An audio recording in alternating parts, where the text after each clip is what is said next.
Hello everyone दोस्तों, कैसे हैं आप लोग। उम्मीद करता हूं आप सभी लोग अच्छे होंगे। दोस्तों, आज के हमारे वीडियो का टॉपिक है वन नेशन वन इलेक्शन। यानी कहने का मतलब है कि एक राष्ट्र और एक चुनाव। यानी एक व्यक्ति एक ही टाइम में कई जगहों पर मतदान कर सकता है या कई पार्टियों को मतदान कर सकता है।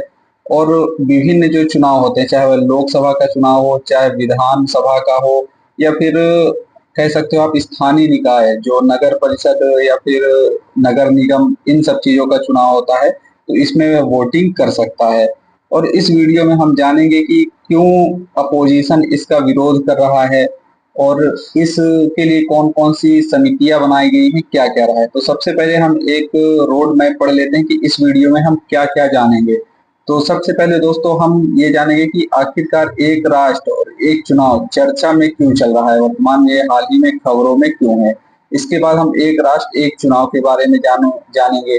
और इसके बाद हम जानेंगे कि एक राष्ट्र एक चुनाव को कैसे लागू किया जाएगा। यानी अगर जो हमारा केंद्रीय कैबिनेट है उन्होंने इसको मंजूरी दी है और आगामी जो शीतकालीन सत्र है उसे संसद में पेश किया जाएगा, और संसद में पास होने के बाद इसे किस तरह से लागू किया जाएगा, उसके बारे में हम डिस्कस करेंगे।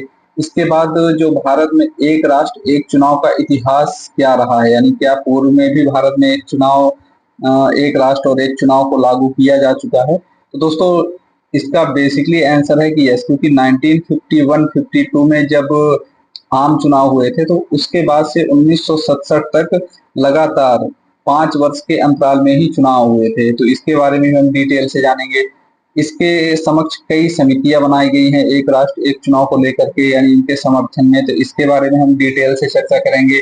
और विश्व में अन्य किन किन जगहों पर एक साथ चुनाव का आयोजन किया जाता है, इसके बारे में भी देखेंगे। और अंत में हम देखेंगे कि आखिरकार एक राष्ट्र और एक चुनाव से क्या फायदे हैं और क्या घाटे, यानी पक्ष और विपक्ष का मतलब आप समझ सकते हो कि क्या फायदा और क्या नुकसान है। दोस्तों, आगे बढ़ने से पहले अगर आप हमारे चैनल पे नए हैं तो चैनल को सब्सक्राइब कर ले, क्योंकि करंट अफेयर्स के अलावा जो भी अन्य वीडियो हैं करंट के ट्रेंडिंग या फिर इम्पोर्टेंट वीडियोस, उस पे भी हम वीडियो बनाते हैं। जैसे कि हमारा एक वीडियो है पेरिस पैरालंपिक 2024 के एमसीक्यूज को लेकर के, बजट 2024-25 के एमसीक्यूज पर काफी अच्छा हमने वीडियो बनाया हुआ है। तो आप देख सकते हैं, क्योंकि यहाँ से देखने के बाद आपके लगभग लगभग ऑलमोस्ट 95% क्वेश्चन कवर हो जाते हैं। तो चलिए शुरू करते हैं दोस्तों पहले पॉइंट की ओर। तो हम देख लेते हैं कि आखिरकार एक राष्ट्र एक चुनाव चर्चा में क्यों है। दोस्तों, हाल ही में 18 सितंबर 2024 को प्रधानमंत्री नरेंद्र मोदी की अध्यक्षता में केंद्रीय मंत्रिमंडल ने एक राष्ट्र एक चुनाव प्रस्ताव को मंजूरी दी है। अब इस योजना का जो मुख्य उद्देश्य है, चाहे वह लोकसभा हो विधानसभा हो, इनके चुनाव एक साथ कराए जाने की योजना है इसमें। यानी अब जो भी चुनाव, जैसे अभी दिल्ली का जनवरी में आने वाले समय में दिल्ली का चुनाव होगा, दिल्ली में चुनाव होगा, और वर्तमान में कई राज्यों में चुनाव के तैयारियां चल रही हैं। तो इस एक राष्ट्र एक चुनाव को लाने के बाद हमारे देश में 5 वर्ष में एक बार चुनाव होगा, और वो चुनाव लोकसभा और विधानसभा जो है, इन सभी के लिए एक साथ कराए जाएंगे। और इसके अलावा 100 दिन के भीतर जो स्थानीय निकाय है, चाहे पंचायतें हो चाहे नगर निकाय हो, इनमें भी चुनाव कराया जाना अनिवार्य हो जाएगा। अब इसके लिए जो हमारे पूर्व राष्ट्रपति है रामनाथ कोविंद, तो इनके अध्यक्षता में एक समिति का गठन किया गया था। और उस समिति ने ही ये सिफारिश की है कि जो हमारा देश है इसमें एक राष्ट्र एक चुनाव लागू किया जाना चाहिए, जिसे 2 चरणों में लागू करना चाहिए। ये रामनाथ कोविंद जी की जो समिति है उसी की सिफारिश पे किया गया है कि 2 चरणों में इसे लागू किया जाना चाहिए। पहले में लोकसभा और विधानसभा का चुनाव का आयोजन किया जाना चाहिए, और सेकंड चरण में स्थानीय चुनाव जो निकाय हैं उनका चुनाव कराया जाना चाहिए, और ये 100 डेज के भीतर ही करा लिया जाना चाहिए। तो दोस्तों, इस विस्तार पर मतलब जो हमारा ये एक राष्ट्र और एक चुनाव है, इस पर व्यापक चर्चा के लिए अब जो शीतकालीन सत्र आएगा, शीतकालीन सत्र हमारा चालू होगा, उसमें इस प्रस्ताव को रखा जाएगा, और इस प्रस्ताव को संसद से, यानी जो हमारी पार्लियामेंट है, वहां से इसे पास कराया जाएगा, और इसके बाद इसे लागू करने की पूरी विस्तृत व्यवस्था की जाएगी। दोस्तों, अगर हम बात करें एक राष्ट्र और एक चुनाव के बारे में, तो ये होता क्या है। तो अब समझ लीजिए जैसे हमारे भारत देश में टोटल 28 राज्य हैं और केंद्र शासित प्रदेश हैं। तो दोस्तों अगर हम केंद्र शासित प्रदेश और राज्यों की बात करें तो यहाँ पास चुनाव अलग अलग टाइम पे होते हैं। अब बात ये होती है कि एक राष्ट्र एक चुनाव के द्वारा जितने भी स्टेट हैं हमारे राज्य में, हमारे देश में जितने भी राज्य हैं उन सभी राज्यों में एक साथ चुनाव कराया जाएगा, चाहे वह लोकसभा का चुनाव हो चाहे वह विधानसभा का चुनाव हो। इन सभी चुनावों को एक साथ आयोजित कराया जाएगा। और ऐसा करने से जो चुनाव की आवृत्ति, यानी कहीं अगर मान के चलिए 2024 में चुनाव हो रहे हैं तो किसी राज्य में 2025 में होंगे तो कहीं 2026 में होंगे। तो जो ये पुनरावृत्ति हो रही है चुनावों की, इसी को कम करने के लिए वन नेशन वन इलेक्शन को लाया गया है। दोस्तों अगर हम बात करें जब हमारे देश का संविधान लागू हुआ था 26 जनवरी 1950 को, उसके बाद पहला जो आम चुनाव हुआ था 1951-52 में किया गया था। और इसके बाद से लगभग 1967 तक जो हमारे चुनाव है वो चाहे लोकसभा हो चाहे विधानसभा हो, यहाँ के चुनाव एक साथ ही आयोजित कराए जाएंगे। अब दोस्तों जो वन नेशन और वन इलेक्शन है, यानी एक राष्ट्र और एक चुनाव के अंतर्गत कैसे चुनाव का आयोजन किया जाएगा, तो यह आयोजन जो किया जाएगा तो 2 चरणों में आयोजित किया जाएगा। पहले चरण में जैसा कि हमने डिस्कस किया है कि लोकसभा और विधानसभा के चुनाव आयोजित कराए जाएंगे, और दूसरे चरण में 100 दिन के भीतर ही स्थानीय जो निकाय हैं उनके चुनावों का आयोजन किया जाएगा और सभी के लिए मतदाता सूची सेम होगी। अब ऐसा करने से दोस्तों होगा ये कि अगर कोई व्यक्ति वोट देने जा रहा है, जैसा कि आप ही वोट देने जा रहे हो, तो आप एक टाइम में ही वोट दे लोगे, लोकसभा का भी वोट दे लोगे और विधानसभा का भी वोट दे लोगे। अब ऐसा करने से बेसिकली बेनिफिट ये है कि जो मतदान है, जो हमारे यहाँ मतदान का परसेंटेज होता है वो काफी ज्यादा इंक्रीज हो जाएगा, क्योंकि कोई व्यक्ति अगर विधानसभा का चुनाव वोट दे रहा है तो लोकसभा का नहीं दे रहा है, और लोकसभा का दे रहा है तो विधानसभा का नहीं दे रहा है। यदि कहीं ना कहीं इसमें दोनों वोट से एक ही दिन डालने से वह दोनों वोटों को डाल सकेगा। अब बात करें अगर इसके इतिहास के बारे में, जो भारत में एक राष्ट्र एक चुनाव है या एक साथ चुनाव जिसे कहा जा सकता है, तो उसका इतिहास क्या रहा है। तो दोस्तों जब हमारा देश आजाद हुआ था उसके बाद से लेकर के, यानी जब पहली बार आम चुनाव हुए थे 1951-52 में, उसके बाद से 1967 तक प्रत्येक 5 वर्ष में लोकसभा और राज्य की विधानसभाओं के लिए एक साथ चुनाव का आयोजन किया था। जैसे 1951-52 में हुआ, फिर 5 साल बाद 57, 62 और 1967 में हुआ। लेकिन 1967 के बाद ऐसा हुआ कि कुछ जो राज्य की विधानसभाएं हैं वह भंग हो गई, और 1970 में लोकसभा भी अपने समय से पहले भंग हो गई।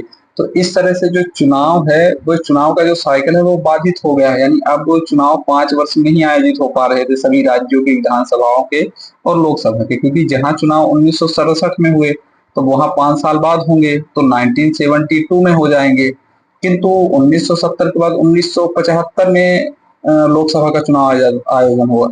इस तरह से ये एक साइकिल टूट गया है, और तब से लेकर के अभी तक अलग अलग ही चुनाव आयोजित किए जाते हैं, यानी प्रत्येक राज्य का लोकसभा का और विधानसभा का चुनाव अलग अलग ही आयोजित किया जाता है। हालांकि इस चीज को कारगर बनाने के लिए एक राष्ट्र और एक चुनाव को बनाने के लिए कई समितियों का गठन किया गया, और समय समय पर संविधान की दृष्टि से भी देखा गया कि कितना सुधार इसमें किया जा सकता है, ताकि एक समय पे एक ही बार में लोकसभा और विधानसभा के चुनाव का आयोजन कराया जा सके। ठीक, तो अब कई समितियां बनाई गई, तो इन समितियों के बारे में बात कर लें। तो दोस्तों ऐसा नहीं है कि 2024 में जो यह समिति बनाई गई है रामनाथ कोविंद की अगुवाई में, तो इसके द्वारा ही एक राष्ट्र एक चुनाव को आयोजित किया गया है। तो इसके पहले भी 1983 में चुनाव आयोग के द्वारा जो अपनी पहली वार्षिक रिपोर्ट दी थी, इसमें उन्होंने लोकसभा और राज्यसभा की विधानसभाओं के लिए एक साथ चुनाव कराए जाने का विचार प्रस्तावित किया था। इसके बाद भारत के विधि आयोग ने 1999 में अपनी 117वीं रिपोर्ट में, यानी जो 117 रिपोर्ट दी थी, इसमें भी एक साथ चुनाव कराए जाने की अवधारणा का समर्थन किया था। इसके अलावा 2015 में 17वीं रिपोर्ट, जो कार्मिक लोक शिकायत और विधि न्याय संबंधी संसदीय समिति बनाई गई थी, उसके द्वारा 79वीं रिपोर्ट में भी यह एक साथ चुनाव कराए जाने की बात की गई थी। अब इन्हीं की व्यवहार्यता का पता लगाने के लिए रामनाथ कोविंद की अध्यक्षता में एक कमेटी बनाई गई थी और इस कमेटी ने भी एक राष्ट्र एक चुनाव का समर्थन किया और इसी को ध्यान में रखते हुए 18 सितंबर 2024 को जो केंद्रीय कैबिनेट है उसने इसकी मंजूरी दे दी है और अब इसे संसद में पेश किया जाएगा। कब? शीतकालीन सत्र में पेश किया जाएगा। तो दोस्तों इसके बाद ही डिसाइड होगा कि कैसा होगा, क्या होगा चुनाव, और उसके लिए नियम कानून भी बनाए जाएंगे कि चुनावों में क्या क्या ध्यान दिया जाना चाहिए। उसके बारे में हम आगे डिटेल में वीडियो में चर्चा करेंगे। अब दोस्तों बात करते हैं कि आखिरकार विश्व में और किन किन जगहों पे एक राष्ट्र एक चुनाव का आयोजन किया जाता है। तो दक्षिण अफ्रीका, स्वीडन, ब्रिटेन, बेल्जियम और भी अन्य देश हैं जहां पास एक राष्ट्र एक चुनाव का आयोजन किया जाता है। अब बात करें अगर दक्षिण अफ्रीका की, तो दक्षिण अफ्रीका में राष्ट्रीय और प्रांतीय विधानमंडलों के चुनाव 5 वर्ष में किए जाते हैं, जबकि नगरीय निकाय के चुनाव जो है वो प्रत्येक 2 वर्ष में आयोजित किए जाते हैं। स्वीडन में विधानमंडल, प्रांतीय विधानमंडल और स्थानीय नगरीय निकायों के चुनाव एक निश्चित अवधि में यानी हर चौथे वर्ष सितंबर के दूसरे रविवार को आयोजित किए जाते हैं। वहीं ब्रिटेन में बात किया है तो ब्रिटेन की संसद ने भी एक निश्चित अवधि संसद 2011 अधिनियम पारित किया था और इसी के आधार पर वह इलेक्शन करवाता है। दोस्तों one nation on one election के बारे में आगे बढ़ते हैं और इसके फायदे और नुकसान के बारे में हम जानते हैं। तो दोस्तों इससे जो सबसे मेन फायदा होने वाला वह यह है कि लागत में कमी आएगी, यानी जो इलेक्शन कराने में हमारे यहाँ खर्चा आता है, चाहे वह ट्रांसपोर्टेशन का खर्चा हो, चाहे मशीन जो ईवीएम है उस पे जो खर्चा होता है, तो इन सब चीजों की आवश्यकता यहाँ पास कम होगी और वन टाइम में ही क्या हो जाएगा, इलेक्शन हो जाएगा। तो बेसिकली लागत में कमी आएगी। दीर्घकालिक शासन पर ध्यान, यानी जो बार बार चुनाव कराने से शासन या फिर सुशासन हमारे यहाँ का बिगड़ता है और काफी ज्यादा कॉस्टली पड़ता है, तो वो सब चीजें इससे कम होंगी। मतदान में वृद्धि, जैसा कि हमने बात किया था कि अगर मतदाता एक जगह वोट डालने जाएगा और वह लोकसभा और विधानसभा दोनों का चुनाव एक बार में ही डाल लेगा, तो इससे ये होगा कि मतदान में वृद्धि आवश्यक रूप से देखी जाएगी। समान अवसर, कुल चुनाव खर्च कम होने से जो छोटी पार्टियां हैं, यानी जैसे बीजेपी हो गई और आपकी आम आदमी पार्टी हो गई और कांग्रेस, ये तो बड़ी पार्टियां हैं।